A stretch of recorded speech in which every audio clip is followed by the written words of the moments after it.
Okay, we just have to talk about the rank 1 Kai'Sa player. Right now, the overwhelming majority of people who play Kai'Sa are rushing the item Kraken Slayer, and looking at these numbers, there are two possibilities. Either Kai'Sa is an absolutely terrible champion, or most people play her incorrectly. And let me spoil the surprise right now, people are playing her incorrectly. You've probably heard about the new Kai'Sa Eclipse build, and it is by far the best build you can play with this champion. Which brings us to the rank 1 Kai'Sa player who plays the Eclipse build in every single one of his Kai'Sa games, terrorizing his opponents in Challenger Elo with a truly massive 65% win rate. The currently most popular build of Kraken Slayer plus Terminus doesn't even remotely come close to this new build in terms of power level, and just by copying the rank 1 player's runes and items, which I will show you in depth in this video, you will already increase your own Kai'Sa win rate by a lot. However, I'm not merely explaining the build to you. After we get through the runes and items section of the video, I will also show you exactly how the rank 1 Kai'Sa player uses the champion in-game, and trust me, this Kai'Sa build in the hands of a player with that much skill can shred solo queue to pieces. So copying the exact runes and items and then also implementing some of the tricks you will learn in this video will make you a better player, no doubt, but if you are truly serious about improving and reaching high elo yourself, I also recommend the coaching service from my sponsor Solo Queue Solution. Knowing about top tier strategies and actually implementing them in your games are two entirely different beasts, but this is where private coaching will make all the difference for you. In these one-on-one coaching sessions hand-tailored to your needs, your challenger coach will teach you exactly what you need to start climbing again, even if you've been hard stuck for years. And this is not just for the Kai'Sa mains watching, of course. Solo Queue Solution have challenger coaches for all 5 roles. They are so confident in their teaching skills that they literally guarantee you that you reach Diamond after taking the full course. If not, they would owe you a full refund. But naturally, this premium coaching service is not for everyone. You still need to play at least 15 hours of solo queue per week in addition to attending the coaching sessions for the program to be worth it for you. However, if you are one of those determined League of Legends players, you can find additional information as well as a link where you can book your first session right away in the description of this video. Okay, with that being said, let's talk about the Kai'Sa rune pages that the rank 1 player is using. There are 2 different ones, the rank 1 player likes them both, and each has its pros and cons, so let's break them down and compare them so you can choose the one that suits you best.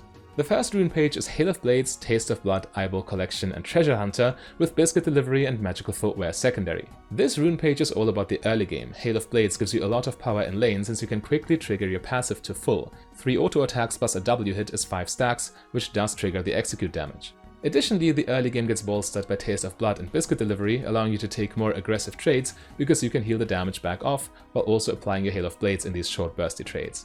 Eyeball Collection and Treasure Hunter are for snowballing so you get your items faster, because the scaling in this build is all about your items. The rune page, if you take this one, doesn't do that much for the late game, but it does enable you to get the late game item build much more reliably because you are not that big of a pushover in lane. Now, Magical Footwear is the only rune I haven't yet addressed on this page, but it's just a standard ADC rune that is good on most champions. By not spending 300 gold on boots, you get your next item 300 gold faster, and as you will see in the item section, this build snowballs extremely hard once it keeps going, so getting that 300 gold discount on your item build effectively makes a big difference. A key weakness of this rune page, however, is the late game scaling because it doesn't have any lifesteal, and your item build also doesn't have any lifesteal, as you will see, so you will rely on the shield from Eclipse and from your ultimate a lot, and in teamfights you need to kind of weave in and out, use your W a lot, and it's a little bit different compared to what you play with most other marksmen. However, it is a proven rune page for Kai'Sa. It has stood the test of time, it has been in the meta in a couple of seasons now, and especially if you're used to this playstyle of Kai'Sa, this rune page is a nice choice for you. The alternative rune page, also used by the rank 1 player, looks as follows: Lethal Tempo, Presence of Mind, Legend Bloodline and Coup de Grace, also with Biscuit Delivery and Magical Footwear secondary.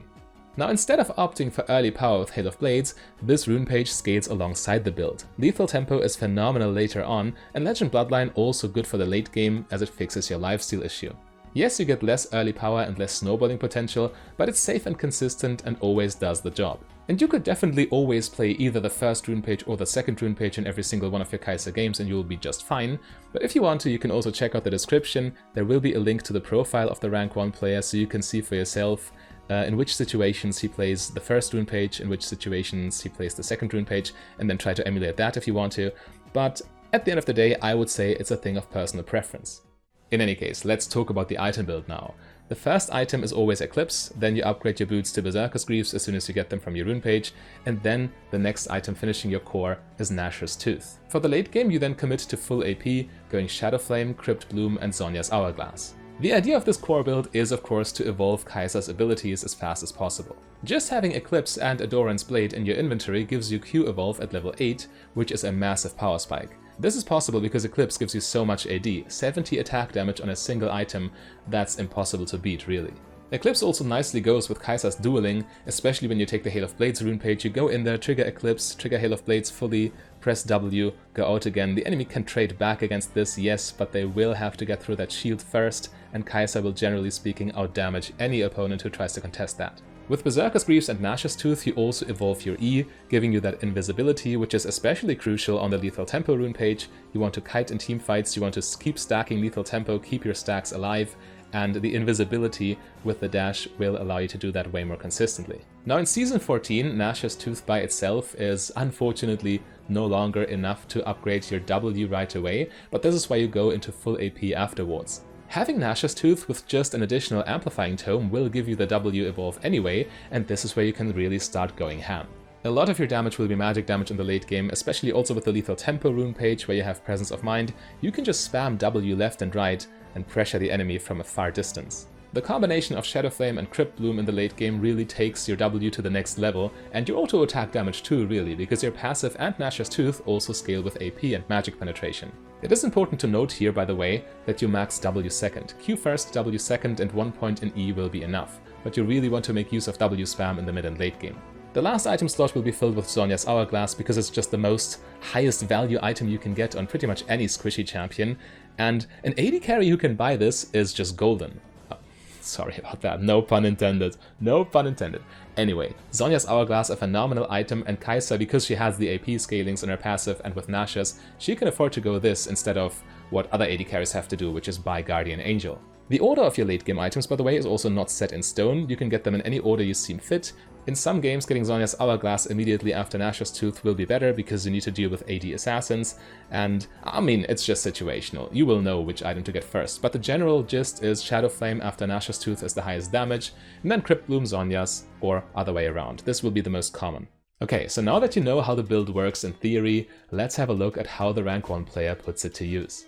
In this game, the rank 1 player took the Lethal Tempo rune page, so Kai'Sa needs to play rather passively during the lane phase. Scaling is everything here, which means last hits are your priority. However, just because the rank 1 player didn't opt for Hail of Blades early power, that doesn't mean he would let Zeri lane for free. Just look at this in more detail. Zeri is unable to hit Kai'Sa with her Q as the minion body blocks the projectile, which means Kai'Sa can sneak in some free auto attacks no problem. Always look for minor advantages like this. They might not look like much in isolation, but when you constantly find ways to get an edge on the opponent, it will add up over time.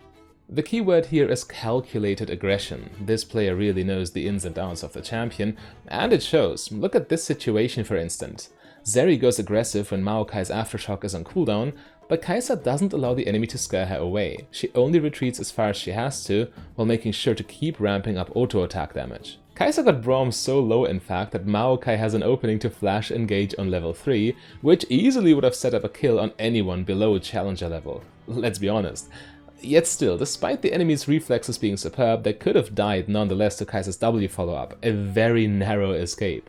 And sorry for going off topic, but this Maokai is an absolute madman, in the best way possible. Look at this. Yeah, I mean, he's low HP right now, so he could run back and recall, but he wanders intentionally under tower to get executed. Death timers are exactly 8 seconds at level 3, which means he saves a lot of time as opposed to waiting or to walking all the way back to his own tower before channeling recall. Again, stacking small advantages is how people climb to challenger. Anyway, as I've said, farm is your priority on Kai'Sa in this position, so please look how the rank 1 player manages the wave. He very patiently slow pushes, getting minion after minion in the most reliable way possible, while also staying protected in his lane, and her Maokai is in no condition to be aggressive this time, so Kai'Sa doesn't want to give the enemy an opening. And as we can see, push, push, push, this is all that happens really, very patiently, very slowly, but this is where it gets crucial. Look at... Let's slow down, look at this. Look at this, I would like to call this fake aggression, and this is crucial, it makes all the difference. Kai'Sa doesn't want to fight. She merely pretends to go in so the enemy cannot try to hold the wave outside tower. Look at this, she walks up, Braum is almost, he doesn't trust the situation, so he retreats anyway. And then Kai'Sa retreats immediately. She immediately walks back to safety as the minions are guaranteed to push back to her now that they're under tower, and had she not done this, the enemy would have had the chance to deny her farm going forward, but the rank 1 player saw it coming and thwarted the idea outright. And this is really all Kai'Sa wants from this lane, collect farm safely to scale, so she does what she can to make it happen. However, the enemy knows that Kai'Sa wants to scale, so they want to make the early game as difficult for her as possible. Honestly, this game is so high quality. The exchange that is about to happen is absolutely mind-blowing. How do they even see these openings? Well, let's have a look together and then break it down afterwards.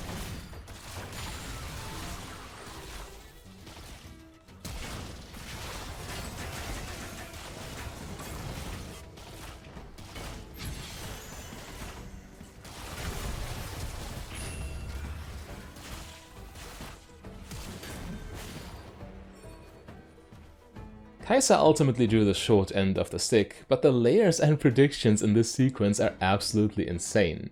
And apparently just getting one stack of Braum passive on a Maokai tank support is enough for a challenger ADC to go all in with ultimate and flash, and even convert this into a clean double kill. Bad news for our Kai'Sa player here, but man, I just love to see these sharp, high quality plays on both sides. Yet things get even more spicy. As blue team try to get some sweet revenge on the enemy bot lane, well, they do manage to get Braum, but as they overextend into Zeri, all they're doing is feed her an additional kill, which is of course not where you want to be. So despite Kai'Sa playing an extremely clean lane phase, her team enters the mid game with a massive disadvantage. They are 5,000 gold down and a mid lane tower, but let's see what Kai'Sa can do once she starts scaling with her items, despite her team feeding Zeri even more. Doran's Blade plus Eclipse are enough to evolve Kai'Sa's Q at level 8 at least, which is the first major power spike. Yes, it might be 7 kills to 20 right now, but Zeri is currently in base and Kai'Sa is ready to clean up.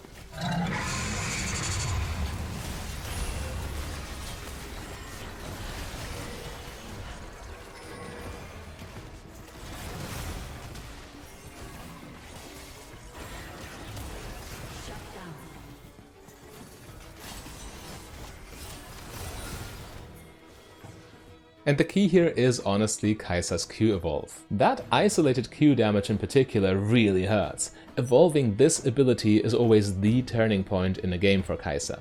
And because Kai'Sa is getting so strong with this hard scaling build, blue team can actually start contesting objectives now when she is nearby, which is important since objective bounties are a crucial comeback mechanic.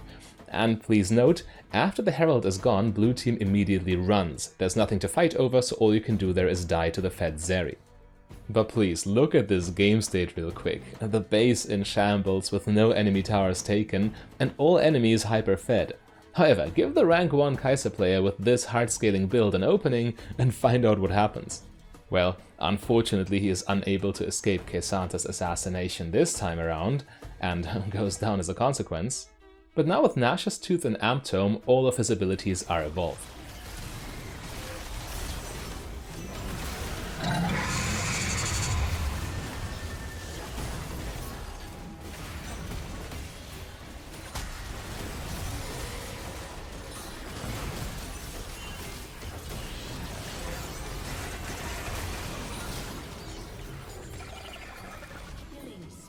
That was arguably as close as it gets, but the crucial mistake the enemy made here was thinking you could just ignore a Kai'Sa's damage at this point in the game, which is just not possible. Her magic damage, her execute damage with that magic damage is just way too much, and even the tankiest enemies will go down eventually. Anyway, the enemy are ready for round number 2 after they respawned, but spoiler alert, Kai'Sa is not growing weaker.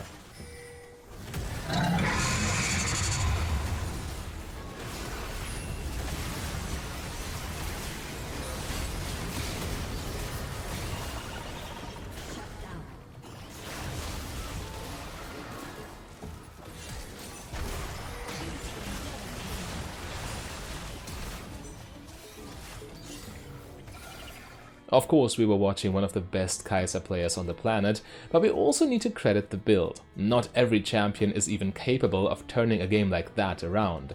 But if you want to improve your ADC skills as well, I mean in addition to knowing about all these nice builds, the easiest starting point is my AD Carry macro guide, which should be clickable on your screen right there.